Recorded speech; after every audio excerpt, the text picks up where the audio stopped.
Aloha and welcome to SUPfm, the podcast for stand-up paddleboarders everywhere. So with no further ado, let's get out on the water and on with the show. Here are your hosts, Nick and Simon.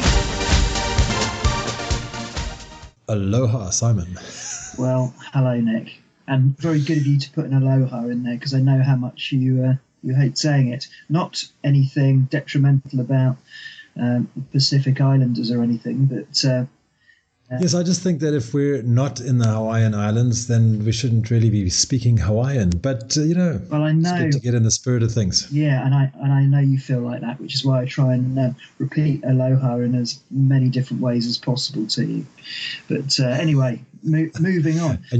And you even put it in the intro of that incredible guy. That's right. And I've tried to put it in the contact email address for our podcast as well. So yeah. Yes, it's aloha@supfm.com. That's right. So Nick, who are you, or where are you at the moment?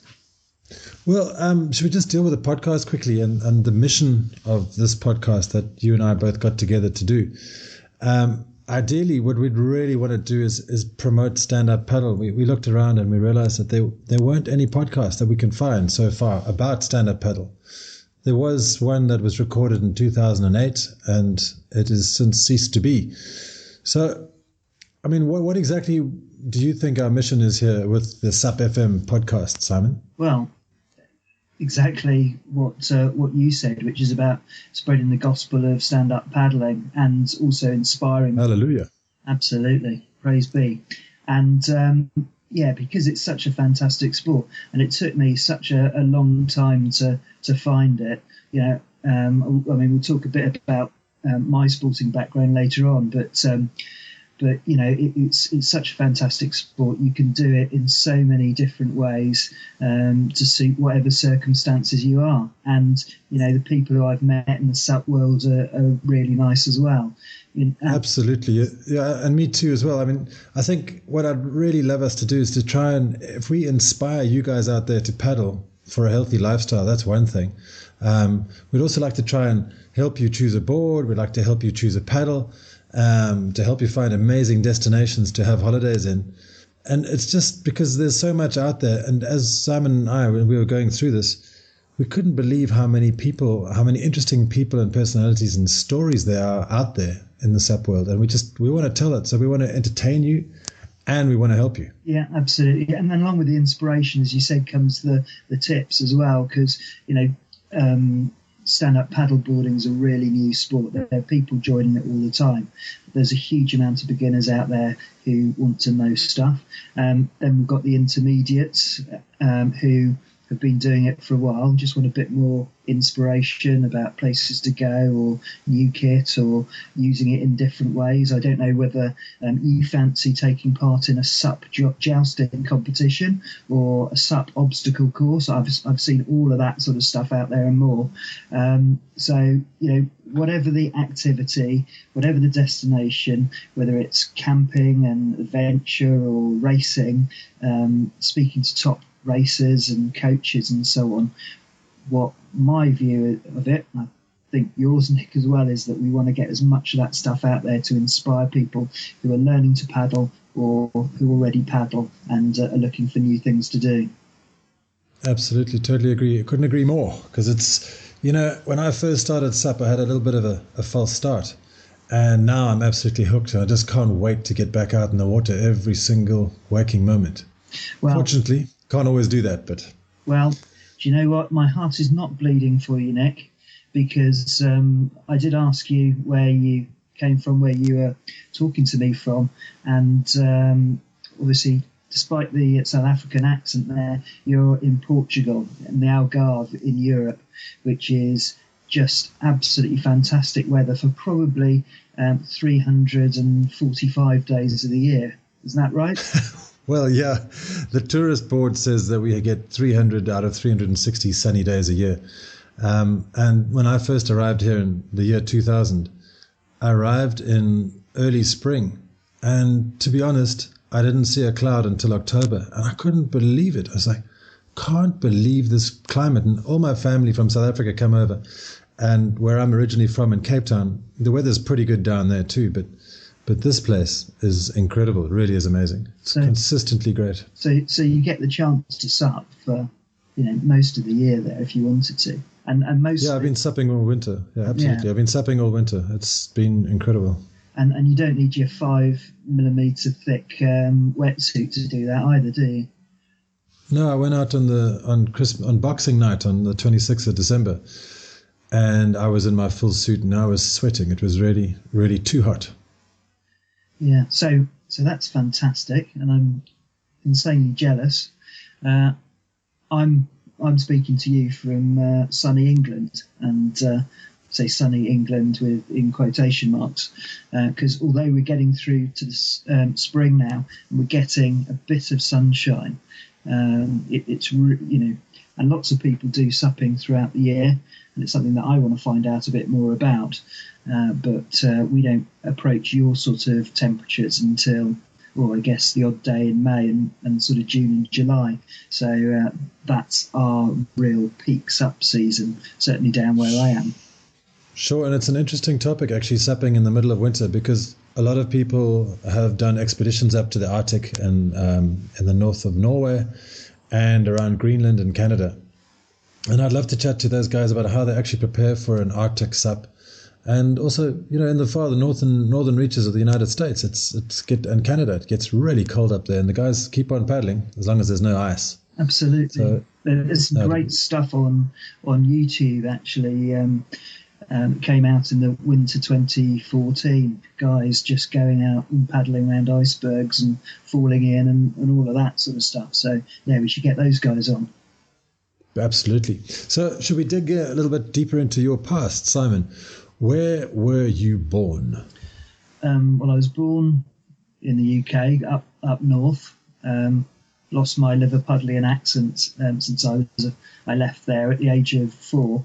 But mostly I've been living in the south of England, and for most of that time, I've been sporting-wise, I've been definitely on dry land. I grew up close to a real sailing area in the UK, and real iconic area, but spent most of my time playing rugby, and did that for 35 odd years from the age of 4 upwards. And all my family played rugby, so it's I've definitely been a dry land sportsman. Where was that, down in the south of England? Yeah. I played for a club called Gosport and Fareham, who are a good standard junior side. And both my brothers played for them as well, and my dad did. My mother was a little bit left out in the whole rugby thing, but no, I had a great time playing rugby. And since then, I've really been trying to look for a sport that would become even slightly close to it. And I spent loads of time running, did some marathons, loads of distance events, got into cycling.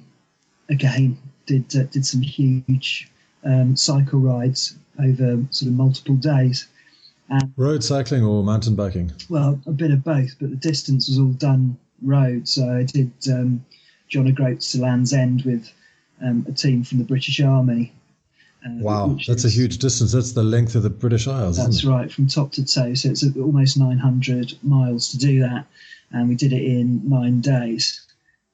So that was really tough with all of these sort of physically fit guys. I was the only civvy in the group, and I've cycled down through Europe from northern France down to Spain and around Denmark and Germany and so on. But so was that anything approaching the 900 miles on England? Was it a similar distance? Well, the one down through France was, because I had to go over the Pyrenees as well just towards the end. But luckily I was quite fit by that point, having put the hours in. But that was a bit more leisurely than the John O'Groats Land's End one. But the Pyrenees must be a bit of a hiccup. Wow. Yeah, it was. It was a bit of a speed bump. But I had some really good experiences doing that. Obviously, the Basque region is a huge a huge cycling area, and there were lots of sort of very sophisticated looking cyclists, and they looked down their nose a bit at me on my on my mountain bike with pots and pans and washing, drying, hanging up on the back. So we were going up one hill one day, I remember, and this very sleek, slick back Basque cyclist, deep tan, sort of pulled up to the side of me. We were about halfway up this mountain, and he looked down his nose at me, and then he took off up the hill. And so I thought, right, I'm not having this. So I took off after him, and it was about 200-300 meters further up this sort of quite steep climb. I was obviously quite fit, having done the miles up to that point. So he looked back to see how far he had dropped me, and was really surprised to see me just right on his back wheel. So he almost fell off his bike with surprise. And at that point, I thought, well, the point's been made. I'll let you go. My lungs were busting at that point anyway, but that was my most satisfying experience on that long cycle ride. So it's fair to say you have a very competitive spirit. I think that's probably right. And rugby took the edge off it, but now since I've discovered SUP about 2.5 years ago, it's been fantastic, and I think finally I've found my replacement for rugby. So how did you discover SUP? Well, it happened in 2 stages really. The first one was I was with my family down in France and down in Montpellier, and we were just walking to this restaurant. And there's a network of canals and lagoons and so on around the Montpellier area. And we saw a car pull up with a huge paddleboard. I found out it was a paddleboard later. To me, then it just looked like a huge longboard. So I thought, this is going to be interesting. There's no surf at all down there. So a very tall, elegant, tanned Frenchman pulled the board off his roof, stuck it down in the lagoon, and within 3 minutes he was off, looking very, very cool, very relaxed. And I just thought, wow, that's amazing. That's the first time I've ever seen something like that. I'll have to find out more about it. So fast forward maybe 6 months after that, moved down to the south coast from London, and had some friends who came down to stay and see what all the coastal life was like. So we decided that we were going to go down and hire some kayaks, and they had stand-up paddle boards there. So a couple of us were up for having a go. So we went out for an afternoon on stand-up paddle boards and just had a fantastic time. And it didn't matter that it was raining, it didn't matter that it was grey, and it didn't matter that we had quite an aggressive headwind. We still had a fantastic time on these boards, and from that point I was hooked. That's amazing that you can enjoy it in conditions like that. Well, some of us don't have the choice. Yeah, so I guess I'm a little bit spoilt down here. So that's my SUP story, and since then I've just loved every element of it, and want to make whatever contribution I can to raising the profile of SUP in the UK and worldwide. It's just such a fantastic thing to do. You're out there in touch with nature. You can race. You can sort of use your competitive side there. It's very social. I like beach barbecues. It all fits. It's fantastic. Okay. Sorry, I'll just have to edit this out. Can I pause for a second? Yeah. No, I can't really. No, it's just weird. I got this a call from America. Maybe it's Laird Hamilton. Should I get it? Yeah, definitely. And action. So you enjoyed SUP a lot, but it's obviously it takes a little bit for somebody to develop it more and make it your work style as well, because hutchsupwear.com came along. How did that happen?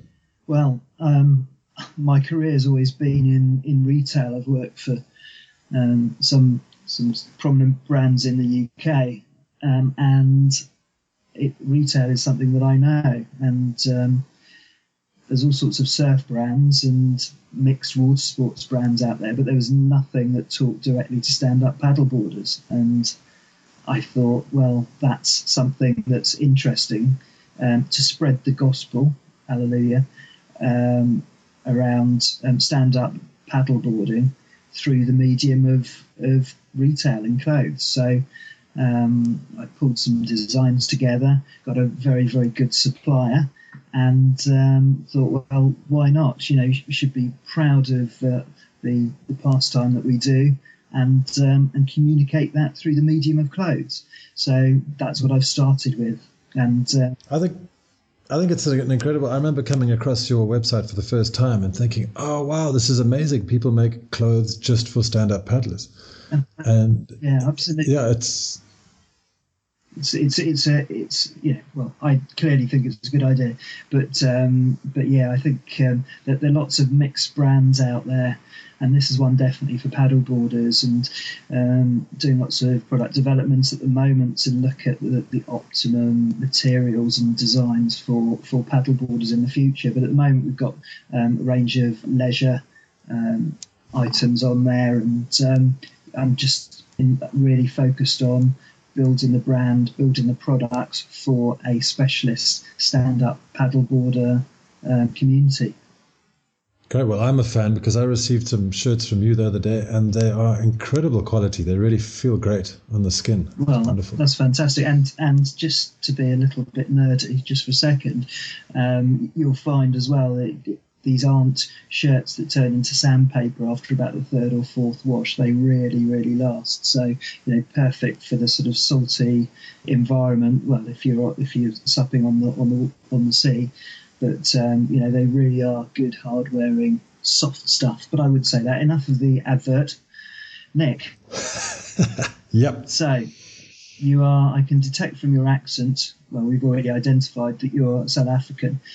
Just tell me a bit about where you grew up. Well, I was born in Cape Town, right at the southernmost tip of Africa. And from an early age, well, actually from about 14, I started surfing when my brother lent me his surfboard for the first time, pushed me down a white water face.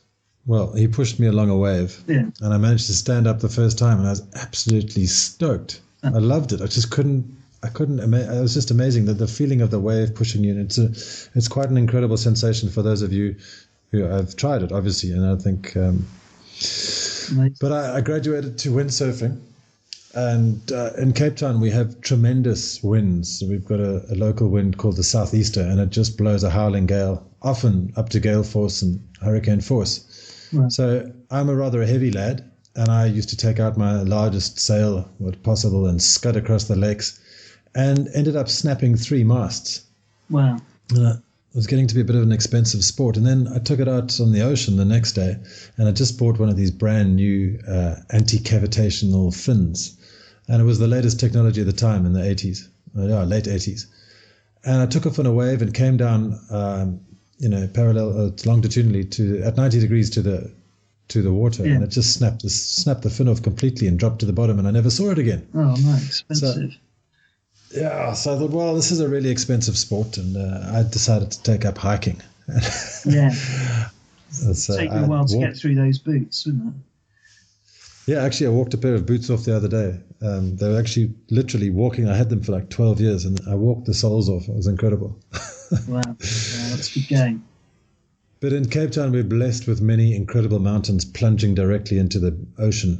Both on the Atlantic side and the Indian Ocean side, because we separate the two oceans down there. And I loved it. Absolutely loved the outdoor feeling. I graduated to become a river guide, and after having a holiday in Zimbabwe, and just below Victoria Falls in Zimbabwe, there's the Zambezi River goes down grade 5 rapids. Wow. And that was a mind-blowing experience. And I thought, I have to become a river guide. So I came back to Cape Town. And we've got 3 rather large rivers close by, because South Africa is a generally fairly dry area. Mm-hmm. And I managed to get onto the team and trained up and became a river guide, and loved it. I couldn't believe I was actually being paid to do that. Brilliant. So what was the sort of training involved in this? Because I'm fascinated with this job that you've done. Well, basically, there wasn't a formal training at that time. You were like an assistant. It's almost like what do you call it? We called new people handlangers, which are basically guys who are just assistants. What's the word when you have a trade and you have apprentice? Apprentice. Yeah. Thank you, an apprentice. So we'd do a certain amount of trips as an apprentice, And then you'd have a qualification done by a senior guide, and then you'd be allowed to lead a trip. So I eventually became a leader and took about 60 school kids down for a weekend. It was great fun. It really was. Did any get eaten? Eaten by? The Big Five? Well, probably not the Big Five, probably several of them. But no, back in those days, we didn't have any Big Five down around Cape Town. Oh. They're all up in the northeast of the country in the large game parks. Oh. So we were fairly safe. There were no alligators, no crocodiles, nothing. So good. Just poisonous snakes and spiders. Oh, well, that's easy then. Oh. Yeah, walk in the park. But one of the actual dangers of paddling on the river is when you're walking up rapids along the rocks on the side and you're holding a two-man raft in your left hand and a paddle in the right hand, and you trip and fall face first into a rock. Yeah, that's not good, is it? No, I did that on New Year's Eve one day, and I still have a chipped tooth from it. But I decided to go a little further and become a game ranger, which involves showing wealthy tourists the Big Five and tracking them. The Big Five is 5 of the most dangerous African animals in the world, in the wild, which are elephant, lion, leopard, buffalo, and rhinoceros. So we would track them every morning as the sun rose and take the tourists out to see them. Wow. It was a fantastic experience for 2 years. So that was it. That's amazing. Any close shaves? Actually, yeah. Well, one day it was a sort of early evening, just before the sunset. We were watching what is called a crash of rhinoceroses, and they were just drinking away on the other side of a water hole. And we were looking at these guys, and I, as the newest game ranger on the block, had to have the oldest Land Rover. So this thing didn't start very well, and I turned it off because it was really safe. I mean, these rhinos were on the other side of the waterhole.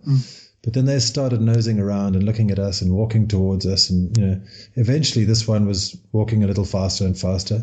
And I tried to get the car started because it broke into a run. Oh, God. And the car wasn't starting, and the rhino was coming, and the car wasn't starting. And I just managed to get away from the rhino because those guys were at, I don't know how many tons, but they could have gored through that Land Rover like a piece of paper. Probably heavier than Land Rover as well, aren't they? Probably, yeah. Blimey, amazing. So that was a close call. But yeah, there were quite a few. So, wow, that sounds spectacular. So fast forwarding ahead now, you moved to Portugal in 2000? That's correct. And I spent 15 years, I've been here for 15 years in Portugal. And I've been behind a computer desk for those 15 years, building websites and internet marketing and web development. And I suddenly realized that, what happened to all that amazing outdoor stuff in my youth? I really would like to try and reconnect with that.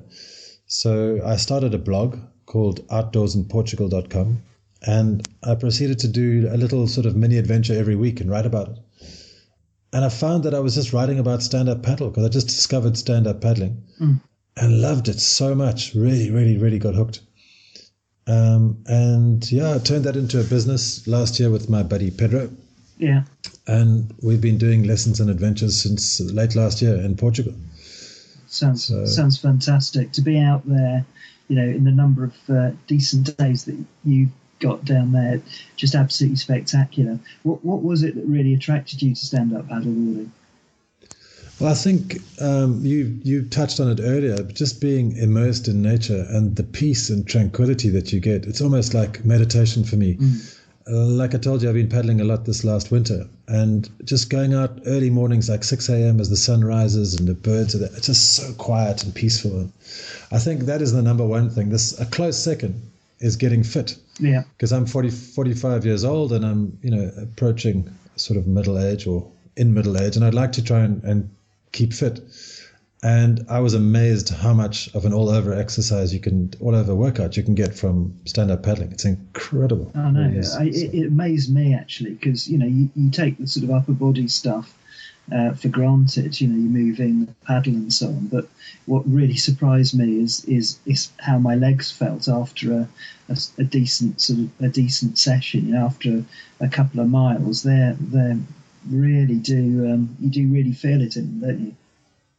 Sure, especially on the ocean as well. If you want to beef up your legs, you just go out on a rough day. That's perfect. But a third point about it as well is that as I said, I used to surf back in the day, and I really miss that. And I love surfing on my paddleboard. It's really good fun. So getting back to that's another plus. Excellent. So it's kind of connected everything together, hasn't it? You know, you spent the time in the office in front of a computer, you know, just like I have, and you get to middle age, and suddenly you start to think, well, you know, start doing more of the things you like doing, and you know, it's just a fantastic way to spend time. Absolutely, and stand-up paddle just reconnects all of those points. It's wonderful. So I love it. So at the moment what I'm doing here in Portugal is I'm running my stand-up paddle school called algarvesup.com, and it's going really well. It's in the initial stages. We're looking at the first year here. And then I've connected with you over the Guadiana Challenge, which is a trip we'll be doing this fairly shortly. And it's just been amazing to chat to you, and I'm really happy that we started this podcast because, you know, it's been fantastic. It's been really good fun already, and I'm really looking forward to the guests that we'll have on. We've got quite a few booked, and there's some really interesting people that we're going to get to chat to shortly. And if you have an interesting story out there, not you, Simon, but our guests out there. Okay, then. If you have an interesting story that you'd like to share with us, please get a hold of us. It's aloha@supfm.com, and we'd really be keen to chat to you and have you on the podcast. And Laird Hamilton, if you're listening, I'm sure you are. We'd like to get you on as well. So yep, you're on our list. Exactly. We're trying any which way at the moment, but for the godfather of SUP, we certainly would like to have you on. And that goes for Dave Kalama as well. He'd be a good one too. I'm sure he's listening as well. I'm sure. Great. Well, thanks very much, Simon. Hopefully it's been a little bit illuminating for you guys out there to know exactly who we are, where we're coming from. So in future episodes, you'll know who the guys are asking the questions, because we don't profess to be experts by any manner of means. We hope to learn from all our interviewees. Yeah, and pass that on to everyone out there. And certainly we want to not be Eurocentric. We're looking for people all over the world, because everyone on every continent are enjoying it. And the more people we can connect with, the better. Great. So, this is our big sign-off. That's our big sign-off. Yeah. Awesome, wasn't it? Excellent. Okay, should we do a sign-off now? I have to edit this. Damn it. No, keep it all in. That's okay. Okay. Well, maybe not. Well, thank you very much for listening, and we'll see you next week with SUPfm. Yes. I can't quite emulate our friend Phil, who's going to do the sign-out intro. You got to hear this. It's coming up any second now. About now. Thank you for listening to SUPfm, the #1 podcast for stand-up paddlers wherever you are. If you like what you've heard, please leave us a review on iTunes. Until then, we'll see you on the water.